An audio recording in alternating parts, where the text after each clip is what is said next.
A baby in Brazil can recognize a soccer ball before they can recognize their own grandparents. That's not a joke. There's actual research behind it. And once you understand why, the entire country starts to make sense. Today you're going to find out why Brazil isn't just good at football. They're obsessed with it on a level that no other country on earth comes close to. By the end of this video, you'll understand the streets, the slums, the dancing, the 5 championship stars, the day the whole country went silent, and how a poor kid's body can become the most valuable export in the entire nation. Let's start with the obvious question: why football, and not basketball or baseball or anything else? Because football needs almost nothing. No bat, no helmet, no court, just a ball, and ideally, not even a real one. Kids in Brazil's poorest neighborhoods have been playing with balls made from rolled-up socks, plastic bags, even crushed cans for generations. If you're poor anywhere else in the world, sports can feel out of reach. Equipment costs money. Fields cost money. In Brazil, poverty was never a barrier. It was almost a launch pad. Here's the part that surprises people. Brazil's greatest players didn't come from nice academies with grass fields and personal coaches. They came from the favelas, the crowded informal neighborhoods stacked on hillsides, where the streets are the stadium.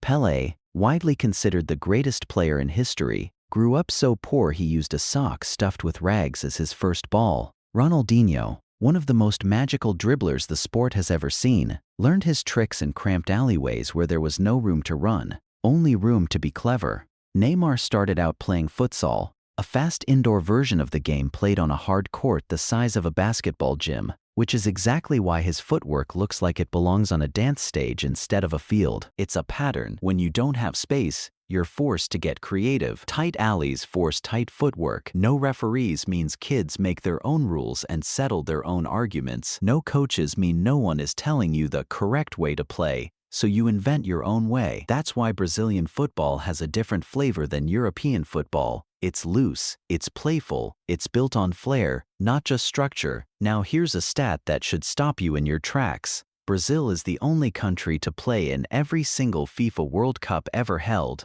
Everyone. Since the very first tournament in 1930, through wars, through recessions, through political chaos at home, Brazil always qualified. No other nation on the planet can say that, and they haven't just shown up. They've won it 5 times, more than any other country in history. Germany and Italy have 4 each. Brazil has 5. That's why the Brazilian jersey has 5 gold stars stitched above the crest, and why every Brazilian kid can count them off by memory before they can do long division.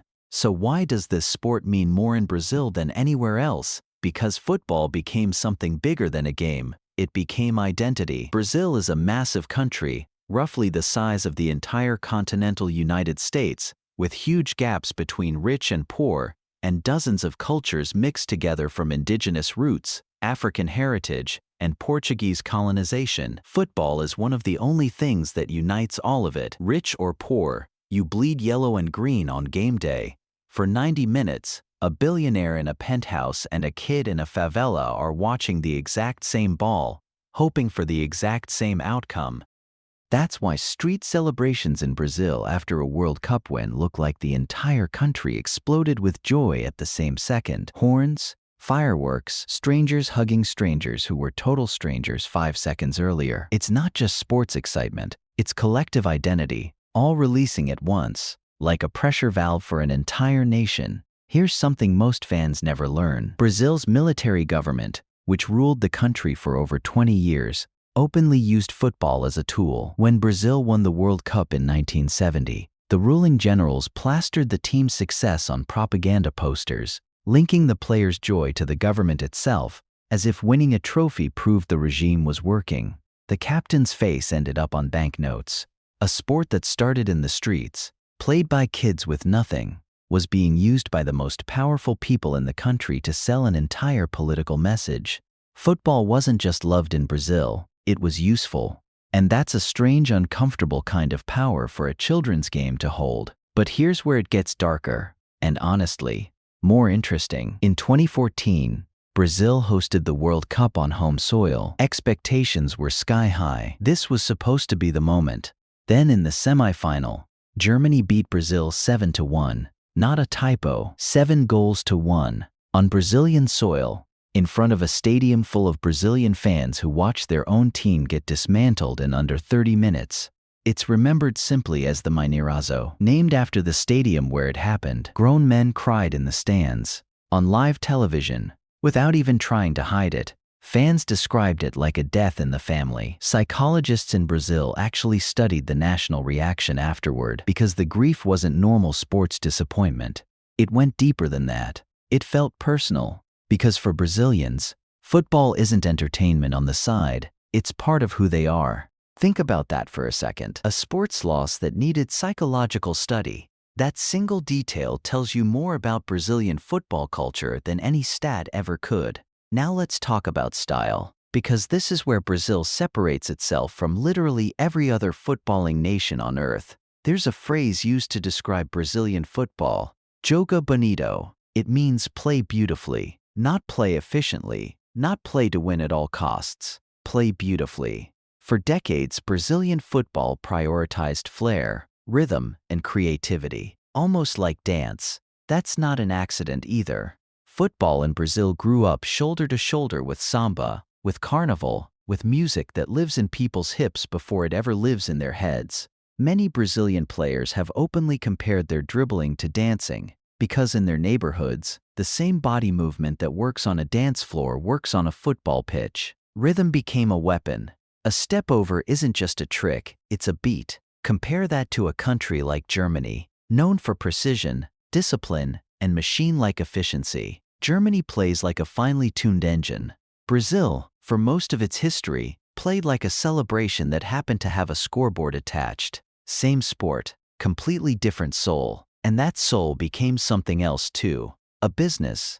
Brazil produces and exports more professional footballers than almost any country on earth. Poor families started seeing football not just as fun, but as a way out, a shot at lifting an entire household out of poverty in a single contract. Scouts from European clubs travel to Brazil specifically hunting for raw, untrained talent in poor neighborhoods, because Brazil's streets have quietly become the world's biggest, cheapest talent factory. A kid with no boots and no club can still end up playing in Spain or England by his late teens. That's a functioning pipeline, repeated thousands of times over. So let's bring this together. Brazil didn't fall in love with football because they were told to. They fell in love with it because the sport required nothing but a ball, gave everything to people who had very little, and turned an enormous divided country into one shared heartbeat on game day. Here's the one thing to remember. In most countries, football is a sport people watch. In Brazil, it's a language everyone speaks, a way out for the poor, and once, a tool even dictators tried to borrow. If this helped football finally make sense to you, subscribe, because there's a lot more of the World Cup world left to explore, and trust me, it only gets wilder from here.